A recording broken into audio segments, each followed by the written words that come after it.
Hey everyone.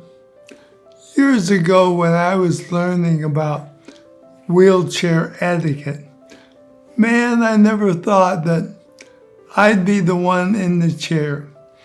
And now here I am. And what I've learned is that they were right.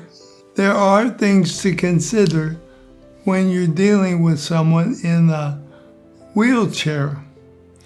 They said, for example, we don't use the expression wheelchair bound of every person because for a lot of users, the wheelchair isn't like an anchor to which they are bound. Their wheelchair is an instrument of freedom. And I sure see that. I'm able to go to church early in the morning and stay till quite late because I can use my chair. It's very comfortable. It's about the most comfortable thing that I can sit in. So it's really a wonderful instrument. But just a couple of things to remember when you come across a chair user.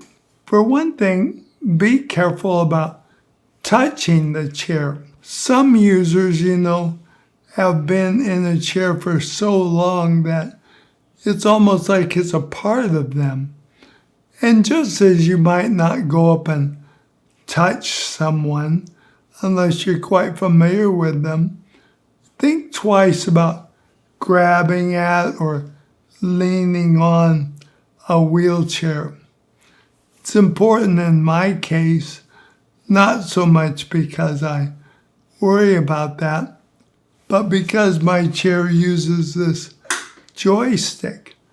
And if you lean in from this side to hug me and you hit that joystick, my chair might move and roll over an unsuspecting first grader over here behind me. Another thing to remember is that, like most people in a chair, my ability to rotate my head is pretty limited.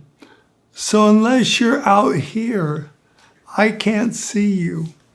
When you come up from behind and squeeze my shoulder or pat my back or something, or you stand here or you stand over here, I can't see you. I don't know who you are. So it's best if you get out in front of me. And if you're tall and can stoop a little bit, that helps too. Because it's getting harder and harder for me to raise my head up for long periods of time. Although my chair has this feature and I can push it and go up a little bit to accommodate some of you bean poles that I enjoy talking to. Another thing that I'm using is this device mounted on the front of my chair. As I lose the ability to speak, this eye gaze computer will become more and more helpful as I use my eyes to control my speech so that I can say things like, "Good morning," or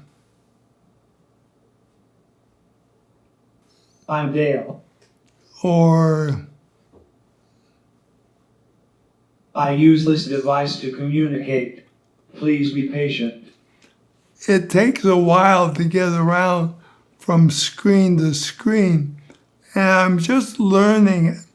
So it's really good, like many people with a disability, if you can hang in there and give us time to respond as we navigate the tools that we've been given to help us communicate with others.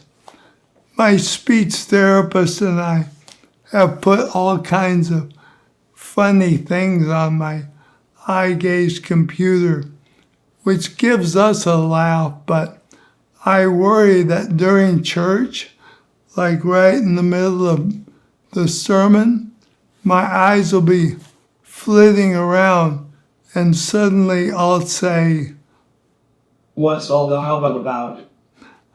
or You better straighten it up and fly right, son." right in the middle of the sermon, from the back of the room, you'll hear from my device, "Smoke 'em if you got 'em." Anyway, I appreciate your patience, and on behalf of many chair users, your consideration of folks enjoying the use of chairs is much appreciated. And here's the thing. If you have a question about chair use, like if you want to know if someone needs help or how to do things most helpfully, just ask. I bet the chair user and that person's caregivers will really appreciate your love and concern. I love you, love all the friends and family that God has blessed me and Nancy with. Thank you for being open to learning something about this and thus be even more helpful to others and especially people with disabilities.